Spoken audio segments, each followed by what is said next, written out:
এক বুক আশা, কোটি ভক্তের প্রার্থনা আর মহাকাব্যের শেষ অধ্যায়। সবকিছু যেন থমকে গেল অতিরিক্ত সময়ের একটি মুহূর্তে। হৃদয় ভাঙা এক পরাজয়ের মধ্য দিয়ে শেষ হল লিওনেল মেসির বিশ্বকাপ অধ্যায়। অতিরিক্ত সময়ে গড়ানো ব্লকবাস্টার ফাইনালে আর্জেন্টিনাকে 1-0 গোলে হারিয়ে দ্বিতীয়বারের মতো বিশ্ব চ্যাম্পিয়ন হল স্পেন। স্প্যানিশদের নান্দনিক ফুটবলের সামনে শেষ পর্যন্ত ভেঙে গেল আলবিসেলেস্তেদের প্রতিরোধ। ফাইনালে মেসি গোল না পাওয়ায় ব্যক্তিগত অর্জনে আলো কাড়লেন ফ্রান্সের কিলিয়ান এমবাপ্পে। সেমিফাইনাল শেষে মেসি ও এমবাপ্পে দুজনেই সমতায় থাকলেও তৃতীয় স্থান নির্ধারণী ম্যাচে জোড়া গোল করে আসর শেষ করেন ফরাসি অধিনায়ক।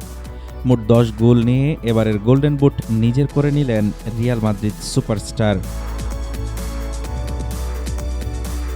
এই গোল্ডেন বুট শুধু এই আসরের নয়, এমবাপ্পেকে বসিয়েছে ইতিহাসের সর্বোচ্চ আসনে। 22 গোল নিয়ে বিশ্বকাপ ইতিহাসের সর্বকালের সর্বোচ্চ গোলদাতা এখন তিনিই। 21 গোল নিয়ে ঠিক তার পেছনেই রয়েছেন মেসি। আর 7টি করে গোল নিয়ে যৌথভাবে তৃতীয় স্থানে ইংল্যান্ডের জুড বেলিংহাম ও নরওয়ের আর্লিং হাল্যান্ড। তবে টুর্নামেন্টের সবচেয়ে বড় চমক স্পেনের মিডফিল্ড জেনারেল রদ্রি।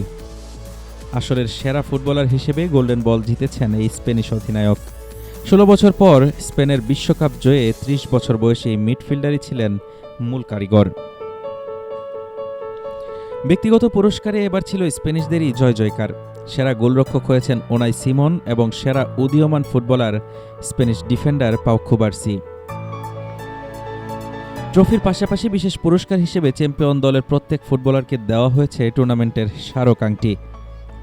বিদায়ের বিষাদে নীল হলেন মেসি, আর সোনালি ট্রফিতে নতুন সূর্য লিখল স্পেন। ফুটবল ইতিহাস মনে রাখবে এই রাতকে, এক রাজার বিদায় আর এক নতুন সাম্রাজ্যের উত্থানের রাত। হাফিজুর রহমান তুষার, ঢাকা টুডে।